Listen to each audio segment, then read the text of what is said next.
Hello and welcome, I'm Kira Scribner, and today I'm going to be doing my weekly reads. I'm doing this over the December month as I'm traveling because my brain is a little scattered and I want to keep track of the thoughts that I have when I have them.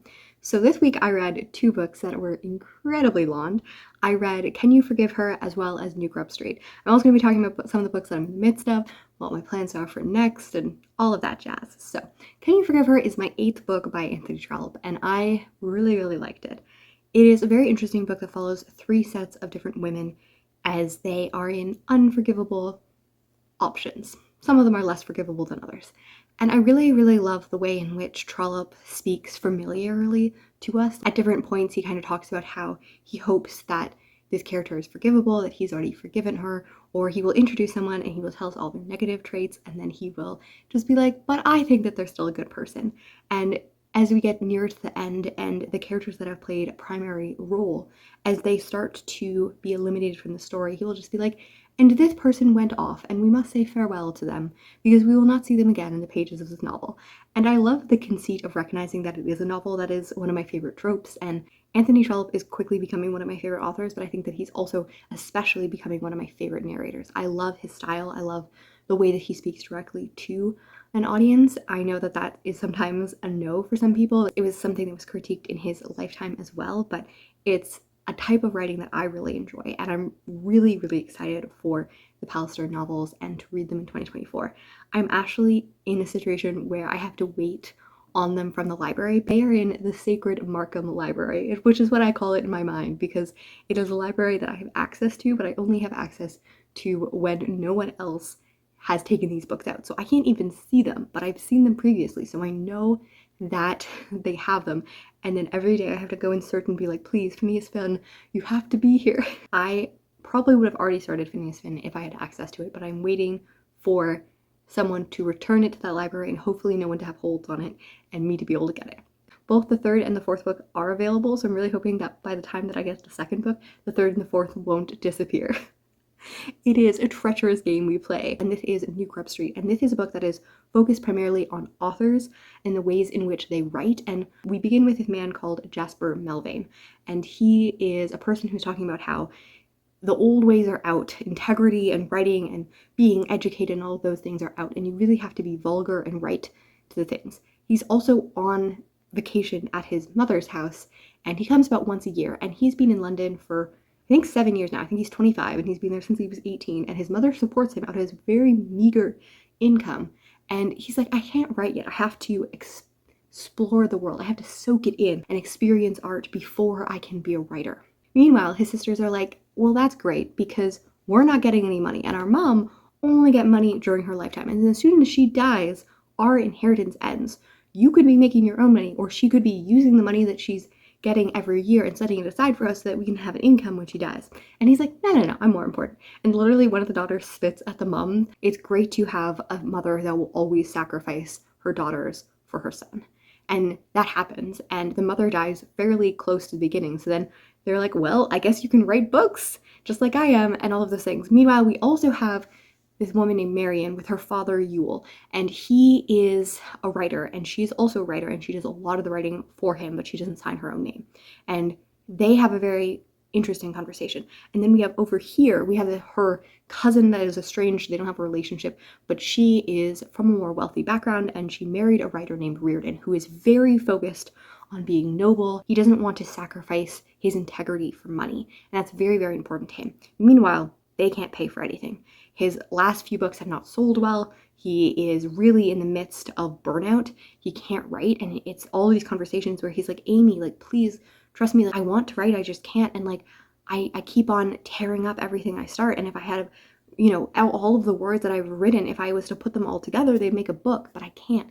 And there's also this conversation about like 3 volumes versus 1 volume versus like all of these things, because, those long books, which this is a 3-volume book, which is very long. So it's funny that it's critiquing it, but it's talking about like how that is going out of fashion and harder. And it's all of these really interesting conversations, and his and Amy's relationship is one of my favorites because it's very real. And the conversations they have where she's like begging him for money, where he's like begging her for trust, and like they're misunderstanding each other, but they love each other. And it's so hard and real and realistic in many ways. And these three storylines continue on, and they intersect in many various ways throughout the novel. And I felt a lot of things, and I really liked it. I'm really excited to read more George Gissing as it goes on. I don't know how I feel about the ending. The ending is very interesting. It's kind of anticlimactic in some ways, and that is something that George Gissing does throughout, where like one of the major like plot twists gets revealed in someone else's point of view. So the way in which George Gissing writes is not completely linear. So he'll follow, for instance, Melvane for like 200 pages, it feels like for a really long time, and then he will then follow Yule. But when he follows Yule, he'll jump back to the last time we saw Yule. So we'll see all of those 6 months, and we might see interactions with them between there, but like they're not necessarily completely linearly. And then we'll also follow Reardon, and Reardon, like, you know, we were in like February for Yule and Jasper, but then we're flipping back to like October and following the last 3 months. And it's very interesting because one of the major plot points in Reardon's point of view gets spoiled in Melvane's, and then we don't actually learn anything else about it for a really long time. And then when it happens in Reardon's, like, we're like, we already knew this, and like I was waiting for it to be revealed, but it like wasn't as impactful because it wasn't happening in his point of view, and like we already knew that. And also, do not look at the Wikipedia page, because I love like looking at the Wikipedia page for classics, because if you're confused or like the characters, it's really helpful. Like, it's very nice when they just like list out the things, but you will look at the character things and it reveals all of the fates of the book. So like I looked at the character things like about halfway through, and I was like, okay, these are the different things, and it had like points that happen in the last like 50 pages of the novel, and I was like, why? This is like an 800-page novel. You didn't have to reveal like the very end. So yeah, it's a book that I have a lot of thoughts about. I really enjoyed many elements of it, and I like it, and I'm interested to see what he writes next, because I think that his conversations on class and wealth and education and writing and trade and how art and trade go together and all of those things are super interesting. And I'm excited to see how he would look at that in another work, like The Odd Woman, that is about women and primarily focused on them. Can You Forgive Her and New Grub Street are both books that I really, really liked. Can You Forgive Her is like an unquestionable favorite, and then New Grub Street, I feel like I'll have to let it sit for a while. Like, I definitely will always like it, but whether it will be a favorite like I thought it was going to be midway through, or it will just sit as a book I really like but isn't a favorite, we will see.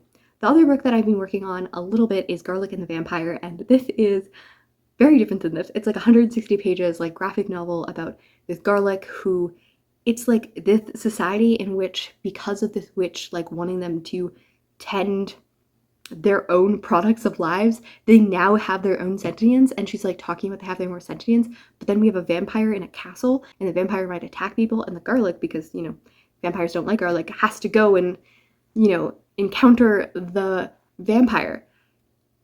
I have heard really great things about this. I don't know if I would have continued on if I didn't hear really great things, because it's just like, it's a very strange book, and it's one of those books that, you know, it feels weirdly modern, and like, I'm not saying that like it has to be old-fashioned-y. It feels very similar to like Sarah Scribbles or artists like that that really have a very particular style of being like, you know, adulting, and like, you know, this is like something that happens. Like, one of the things happens is like, you know, she's always late and stuff like that. And it's very kind and sometimes a little trite, but it's also in this book about her encountering a vampire, and maybe like once I get to that half, it will be better, but I'm over halfway done now, and like nothing has happened really. So I'm really intrigued on what the heck is going to happen, and yeah, I was excited to read both of them this December, but I may just stop after the first one.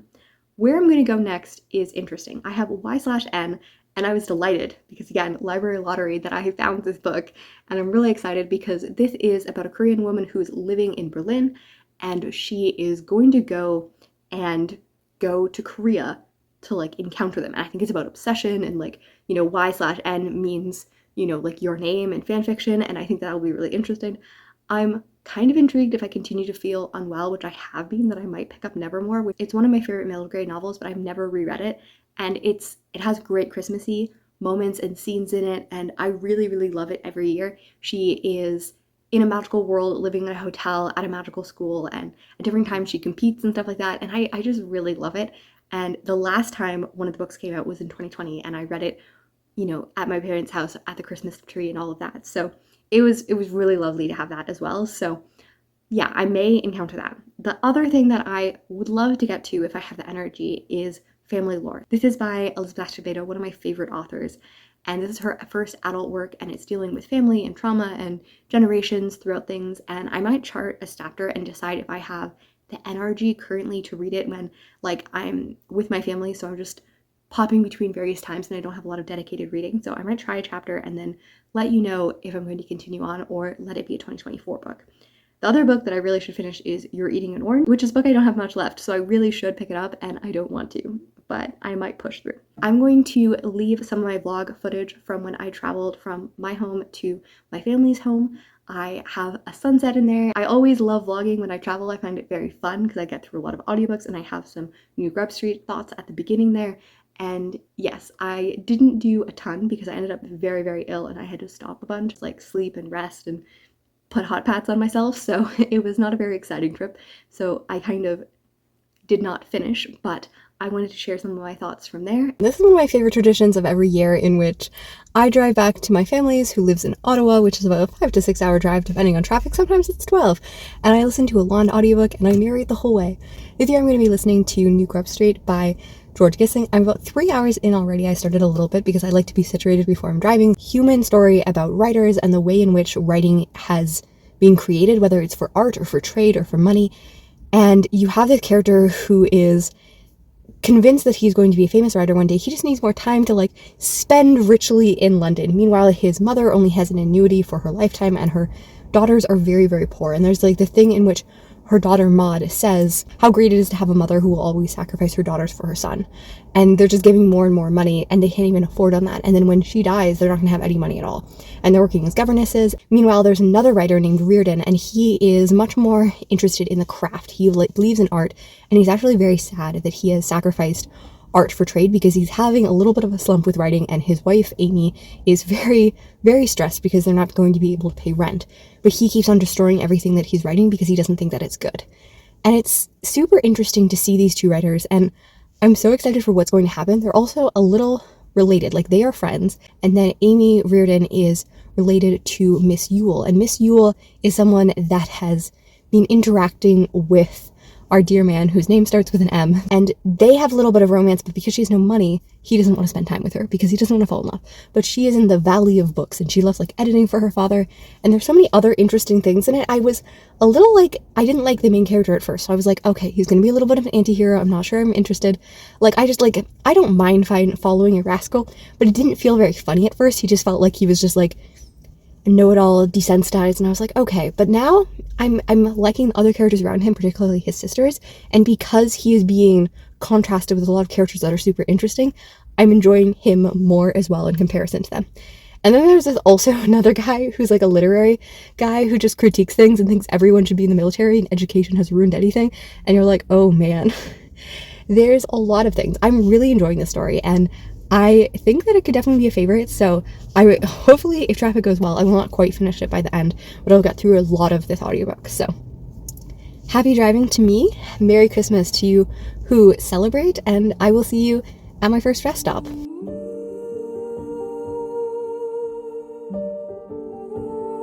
So I have just cleared Toronto and stopped for dinner, which at this point I really hoped to be home. So it definitely took me a long time. I was in like stop and go traffic the whole way. The traffic was really frustrating, but I enjoyed the fact that I am now at 40% done, and I'm really enjoying this book. It talks a lot about the difference between wealth and poverty, and these people that want to be creative but are like literally unable to care for themselves and their basic needs because of that. We have a guy who he comes over to like talk to his other friend who's also really poor, and they keep on asking him to take off the coat, and they realize, oh, he can't take off his coat because he sold his like dress coat. Yeah, like they have all these ambitions and stuff like that, but we really see that they're like not eating and they're not able to like fend for themselves, but they have like this genteel poverty, so they don't really want to admit that they cannot feed themselves, that they can't entertain. And Amy has like withdrawn herself completely from society because she doesn't want to admit the fact that she can't afford to feed people or like feed anyone else. But there's also like these glimmers of kindness, like when that other man comes over, they say like he gave him bread, and like he would not have given anyone else bread because it would have shown his poverty, but because he knew that he was worse off, he also gave him bread. And it's a lot about a lot of these ideas of nervous condition and like how much mental health influences your ability to write. There actually uses the word mental illness, that his mental illness is not making him able to write. And I don't know when that was coined, and I don't think it's being coined in the kind of understanding that we would understand it now, but it is really interesting. And this book is talking a lot about suicide and about whether it is noble to continue a life that is harming those around you, and would it be more better for him to die and have his family be taken care of by someone else, or his wife being able to remarry a man of means rather than this. It's interesting because Anthony Trollope also talks a lot about suicide. He talks about it in The Small House in Ellington. He also talks about it in Can You Forgive Her? As somebody who grew up in the 21st century and like suicide has slowly become less stigmatized, it's very interesting to see classic books discuss suicide. I'm really excited to see how New Grub Street continues. It feels like a very modern book with a lot of like really real characters who are discussing art and poverty and all of those things. It does sometimes inch on the idea that like an educated or poor person has brought people down, and I think that that's classism. It's like, it's hard to know when it's being critiqued because wealth is being critiqued. The people who are of genteel stock who are poor are treated much more sympathetically than those who are non-genteel, who happen to always have been poor or who have been brought up and yet does not have the manners of a gentleman or a lady.